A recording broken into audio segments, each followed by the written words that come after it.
ఇప్పుడు తప్పునే ఎత్తి చూపుతుంటా తప్ప మంచిని ఎత్తి చూపట్లేదు. మంచి చేయలేదా దేవుడి గ్రంథం అంటే త్రాగుతున్నారు త్రాగొద్దంటుంది, వ్యభిచారం చేయొద్దంటుంది, అబద్ధాలు ఆడొద్దంటుంది, తల్లిదండ్రులను సన్మానించమంటుంది, దూషించొద్దంటుంది, చంపొద్దంటుంది, నరహత్య చేయొద్దంటుంది. వీటన్నిటి వల్ల మంచే వస్తుంది. ఇదంతా కూడా మంచే, దీనివల్ల మంచి జరుగుతుంది. ఎక్కడో మనుషులు చేసిన కొన్ని పొరపాట్లు అందులో ఉండడాన్ని బట్టి ఇది గుర్తు చేసి ఇది పోర్ట్రేట్ చేస్తున్నారండి. దానివల్ల దేవుడికి చెడ్డపేరు రావడం, క్రైస్తవ్యానికి చెడ్డపేరు రావడం జరుగుతుంది.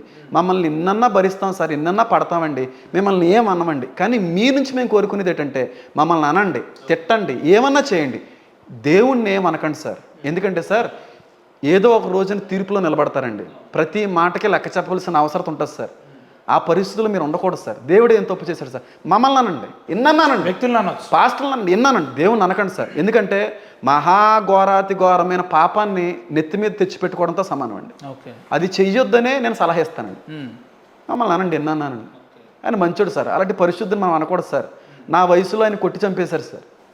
నా వయసులో ఆయన్ని నడువంతా చీరేశారు సార్. నా వయసు కుర్రోడిని బట్టలు ఇప్పి ఊరేగించారు సార్. బాగా ఎమోషనల్ అవుతున్నారు. నా వయసు కుర్రోడిని భయంకరంగా చిత్రహింసలు పెట్టారు సార్.